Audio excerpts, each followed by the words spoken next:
vous avez reçu un dossier papier, vous avez consulté un fichier PDF qui ressemble à ça, c'est la page de garde. Sur cette page, vous retrouvez des informations que j'ai décrites dans la vidéo précédente, donc sur l'espace objet avec les endroits, les zones importantes, et puis l'espace papier avec ses fonctions, et puis où trouver les différents onglets, les différents boutons qui permettent de gérer cet espace papier, de revenir à l'espace objet. Sur cette page de garde, vous trouvez aussi deux QR codes. Le premier vous donne accès à la playlist YouTube sur laquelle sera postée cette vidéo. Et puis l'autre vous donne accès à un fichier .dwg, c'est l'extension d'AutoCAD. Donc si vous voyez ça, c'est un fichier AutoCAD, un fichier de dessin. Donc là, vous avez accès au fichier que l'on va parcourir ensemble. Et sur ce fichier, vous retrouverez 2-3 informations sur la souris, sur le clavier, sur des manipulations à faire, peut-être avant de commencer à dessiner, des paramétrages, et puis comment capturer des objets sur AutoCAD, comment les sélectionner, dans quel sens le faire. Et puis après, toute une série d'exercices qui vous permettront d'utiliser les différentes commandes de la palette outils, et puis des petits exercices qui devraient être proches de votre future réalité de dessinateur et de dessinatrice. Donc ce que je vous propose, c'est qu'on parcourt ce fichier AutoCAD ensemble, qu'on fasse les exercices, parce que si vous êtes seul, même s'il y a une description à chaque fois des opérations à effectuer, peut-être que ce tuto vous rendra service pour débloquer un éventuel problème. Donc voilà le fichier AutoCAD en question. Pour l'instant, ne touchez pas trop votre souris. Ce que je vous propose, c'est qu'on parcourt rapidement ce texte ensemble. Et le premier point, peut-être le plus important, c'est la roulette de la souris. Cliquez sur la roulette, donc ne pas la rouler, cliquez dessus, et puis déplacez la souris pour voir défiler l'objet à gauche et à droite de votre écran. Ça permet vraiment de déplacer n'importe quel objet dessiné sans modifier l'échelle. Ensuite, par contre, si on fait rouler la roulette, on peut zoomer, on peut dézoomer, donc s'approcher d'un objet pour aller chercher un point particulier. Si je veux voir le point à l'extrémité de cette droite, eh bien, je vais légèrement m'approcher pour pouvoir y dessiner un rectangle et le faire partir de cette extrémité. Par contre, si je suis là, eh bien, ça va être un peu plus compliqué de viser. Donc sur AutoCAD, on est constamment en train de zoomer et de dézoomer. À noter que quand vous placez un curseur, enfin le curseur que vous avez sous les yeux à un certain endroit, eh bien votre zoom va s'effectuer au niveau de l'axe de ce curseur. Donc vous le positionnez à l'endroit qui vous intéresse. Là, si je veux rejoindre cette touche, eh bien, je pose mon curseur et j'actionne la roulette pour pouvoir zoomer directement au bon endroit. Et si je dois ajuster, là, je clique sur ma roulette et je remonte un bout. Et puis, j'ai mon objet au centre de mon écran. Ensuite, cliquez 2 fois rapidement sur la roulette pour faire un zoom général. Donc, je le fais rapidement. Tout ce qui est présent sur votre fichier, tout ce qui a été dessiné, s'affiche sur l'espace objet. On parle de zoom total, un zoom tout. Tout ce que j'ai dessiné s'affiche sur mon écran. Et puis là, c'est ce que je vous disais tout à l'heure, pour zoomer dans la bonne direction, placez le centre de votre curseur sur votre cible. Et puis ensuite, zoomez avec la roulette. Et je me retrouve dans la zone de texte. En cas de crise de nerfs, par exemple parce que vous avez sélectionné plusieurs choses et puis que vous ne savez pas comment vous en débarrasser, vous avez du texte qui vous suit à la trace, qu'est-ce que je fais? Eh bien, en cas de crise de nerfs, pas la peine de vous énerver, de frapper votre voisin ou votre voisine, de détruire votre PC. Non, appuyez juste sur la touche du clavier Escape. Cette touche qui est ici vous permet de tout quitter. Donc si vous avez une sélection comme ceci avec des points bleus qui apparaissent, eh bien Escape vous permet de désélectionner, donc de tout quitter. Ce que je vous conseille, c'est de garder votre main gauche sur le clavier, le pouce sur la barre d'espace, on verra à quoi elle sert, et le petit doigt justement sur la touche Escape, parce que constamment on sera en train d'appuyer sur cette touche pour quitter une sélection. La main droite, quant à elle, elle sera présente sur la souris, et puis elle ira parfois taper des chiffres sur le pavé numérique. Le pavé numérique, attention, pour qu'il soit actif, il faut l'activer par une touche qui s'appelle par exemple numlock. Puis il y a une petite lumière qui s'affiche. Sur le clavier, on a aussi deux touches qui permettent de valider certaines informations, certaines commandes. Par exemple, j'introduis une mesure, je veux valider cette mesure, eh bien j'ai deux solutions. Soit je tape sur Enter, c'est la touche de mise à la ligne qu'on retrouve ici, mais également là, ou la barre d'espace. En fait, ces deux touches, ce sont un petit peu des boutons. OK, OK, je suis d'accord. OK, on y va comme ça. OK, je valide. La barre d'espace, elle a aussi une fonction de réactivation d'une dernière commande. Donc par exemple, je sélectionne ce texte, je le copie, je le pose. Barre d'espace pour quitter la commande copiée. Et puis barre d'espace pour réactiver la commande et pour continuer à copier d'autres éléments. Par exemple, cette image.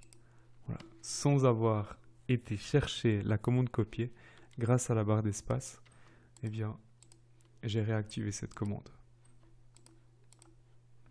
Mais ça peut être quelque chose de plus bête encore. Hein. J'enregistre, j'ai enregistré.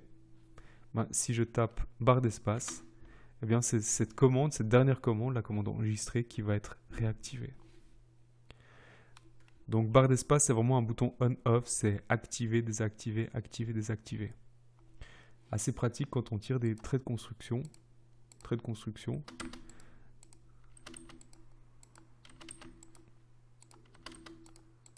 Voilà, je clique à chaque fois 2 fois. Une fois pour désactiver, enfin pour sortir de la commande, une deuxième fois pour la réactiver. Et puis assez rapidement, eh bien, je peux tirer des traits de construction. La touche Delete est aussi importante.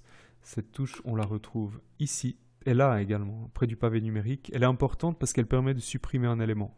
Sur votre fichier, vous avez un rectangle par là. J'ai dû le supprimer tout à l'heure. Petit exercice, vous le sélectionnez avec le clic gauche de la souris, hein, vous cliquez dessus.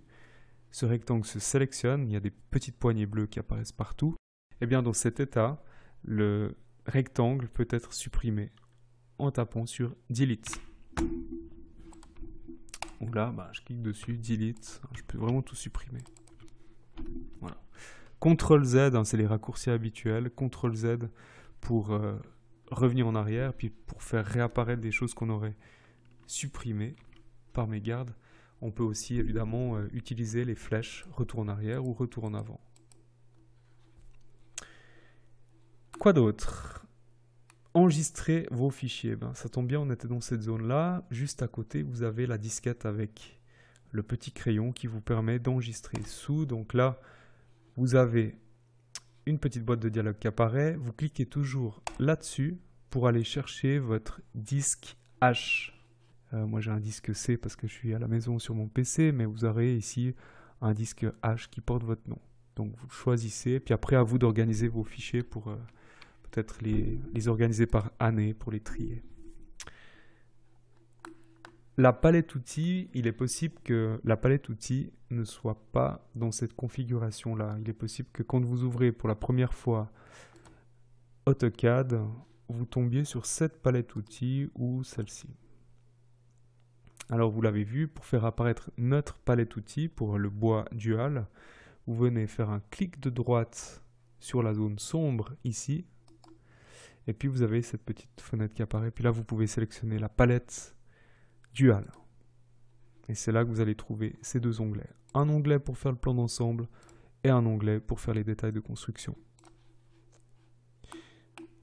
Donc tout ça pour ça. Et puis là, vous pouvez observer qu'à côté de certaines commandes, vous avez un triangle qui vous permet ici de venir choisir une autre alternative. Et cette autre alternative qui sera majoritairement utilisée, c'est la polyligne. Donc venez juste choisir polyligne pour cette troisième commande de la palette 1/10. En fait, à chaque fois, pour chaque commande, voilà, vous avez la possibilité ici de faire un cercle, de faire une ligne. Voilà, mais quand je fais une ligne et puis que j'en fais une deuxième, même si je n'interromps pas mes clics, Et bien au final, quand je sélectionne l'une de ces nombreuses lignes, eh bien, seule la ligne sur laquelle j'ai cliqué va se sélectionner. Et ça, c'est pas très pratique, on le verra par la suite. Il vaut mieux travailler avec des polylignes. Voilà, des polylignes qui vont tout être liées. Quand je clique sur l'une de ces lignes, eh bien, les autres se sélectionnent. Et c'est ça qu'on veut sur AutoCAD pour simplifier les sélections, pour simplifier les modifications. Donc ici, je me recommande troisième commande, mettez polyligne. Voilà. Et puis, ben, pareil, par rapport aux cotes, hein, là on a une cote, on dit une cote standard qui est parallèle à l'objet, mais on peut aussi avoir une cote alignée. Donc si on a un élément en biais, on peut tirer une cote en biais qui suive cet élément, par exemple à 45 degrés. Mais voilà, en principe, cette première commande de cote, cotation 1/10, elle doit être configurée de cette manière. En cote standard, c'est quand même la cote la plus fréquente. Sinon, les palettes, la palette 1/10 comprend une première zone de création. Là, on crée des lignes, on crée des traits de construction, on crée des rectangles, on crée des cotes, etc. On crée un système 32. Voilà. Donc ça, c'est un bloc dynamique. Quand vous cliquez dessus, il y a plein de flèches qui apparaissent. Et puis quand on tire sur ces flèches, il y a plein de trous qui apparaissent dans tous les sens. Enfin bref, c'est le festival des perçages. C'est ce qu'on appelle un système 32. Donc là, on crée des choses. Et puis dans la zone inférieure, on les modifie. J'ai créé un rectangle, je peux le copier. Si je le fais, évidemment, dans les règles de l'art. Je peux le copier, ce rectangle. Je peux sélectionner tous ces rectangles et puis faire une copie, cette fois-ci par symétrie. Je peux faire ce qu'on appelle un miroir. Après, je peux faire une rotation. Enfin bref, toutes ces commandes, donc dans la partie basse de la palette, permettent de modifier ce que l'on a dessiné. Sur la palette du 1.1, c'est pareil. Là, on va insérer des alaises, des traits invisibles, du plaquage, de la colle, des lamellos, etc. On va mettre 2-3 cotes, du texte, des hachures. Et puis tout en bas, dans la palette 1.1, vous retrouvez aussi de quoi copier, de quoi modifier, déplacer. Ce que vous aurez créé à l'aide des commandes supérieures. Donc c'est le principe de cette palette. Et puis cette palette est peut-être un peu incomplète, ça on pourrait bien sûr l'alimenter, mais il y a une chose que vous allez retrouver dans le gabarit, c'est cette zone où finalement on n'a pas pu mettre ces blocs. Là il s'agit de blocs dynamiques. Ces blocs dynamiques, on n'a pas pu les mettre dans la palette, il n'y avait plus de place. Et du coup ils sont là. Par exemple pour un plan d'ensemble, eh bien, on aura recours à ces désignations de coupe pour couper les différents plans de profil, d'élévation, etc. Donc ici, on a des éléments qu'on appelle des blocs dynamiques, puisqu'on peut les modifier là aussi en allant chercher des infos au bout de ces flèches, modifiant les écarts, etc. Donc ici, vous avez toute une série de blocs dynamiques. Ça peut être aussi des sélections de coupe, des cerclages que vous pouvez aussi modifier. Tous ces lettrages, vous pouvez aussi les modifier, etc. Vous avez des zones de texte, par exemple pour créer un descriptif d'exécution. Donc vous cliquez 2 fois dedans et puis vous pouvez modifier, donc compléter chacune de ces rubriques. La rubrique matériaux, la rubrique construction, traitement de surface, etc. On y reviendra en temps voulu, mais sachez qu'il y a certaines ressources qui ne sont pas dans la palette, mais qui ont été déposées sur l'espace objet. Ce qui est important aussi, c'est ces petits boutons qui sont au bas de l'écran. Donc par exemple, les accrochages aux objets, c'est ce petit carré blanc sur fond bleu. Attention, si le carré blanc est sur fond noir, c'est que les accroches aux objets ne sont pas activées. Il faut absolument que ce soit activé. En fait, cela permet, lorsqu'on veut, par exemple, faire démarrer un objet, un trait, sur l'extrémité précise d'un objet, eh bien, vous avez pu remarquer que l'extrémité apparaissait sous forme de petits carrés verts. Mais là, si cette accroche aux objets est désactivée, eh bien, je suis incapable d'aller placer ce trait sur l'extrémité du trait rose. Je croyais que j'étais bon, mais en fait, j'étais complètement à côté de la plaque. Quand vous zoomez, eh ben, on s'aperçoit qu'on n'est pas bon. Donc, c'est impératif que ces accroches aux objets, ce bouton, soit activé. Donc, lorsqu'il est activé, il est bleu. Puis après, on peut choisir des accroches. Qu'est-ce qu'on veut comme accroche?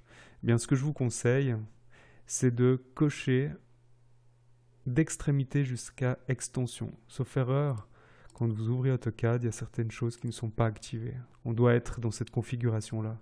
Donc, vous complétez simplement les coches entre la première et la dernière qui sont déjà présentes par défaut. Et puis, perpendiculaire, des fois, ça peut être utile au moment de la cotation. Ici, vous avez deux exemples de capture. Vous pouvez vous exercer dans la partie du bas. On peut capturer de droite à gauche. Dans ce cas, la capture apparaît en vert. Ou de gauche à droite. Dans ce cas, la capture apparaît en bleu. Donc ici, premier exemple, si je capture de droite à gauche, on voit qu'aucun de ces trois objets n'est entièrement capturé. Ils sont tous partiellement capturés. Et pourtant, si je clique maintenant une deuxième fois, ces objets se sélectionnent entièrement. Donc, sitôt que cette capture vert a un contact, aussi infime soit-il, l'objet est sélectionné. Dès qu'on touche l'objet se sélectionne. Puis après, on pourrait le copier, on pourrait le déplacer, on pourrait le modifier. En revanche, lorsque je capture de gauche à droite, seul le trapèze est entièrement présent dans ma fenêtre de capture. Le cercle est partiellement capturé, le rectangle également. Et là, qu'est-ce qui se passe si je fais un deuxième clic, là où je suis, en bas à droite? Eh bien, c'est pas une surprise, mais seul le trapèze s'est sélectionné. Si j'avais fait l'inverse, une capture de droite à gauche, eh bien tout se sélectionnait. Là par contre, seul le trapèze est sélectionné. Donc ça permet par exemple de séparer des objets assez facilement.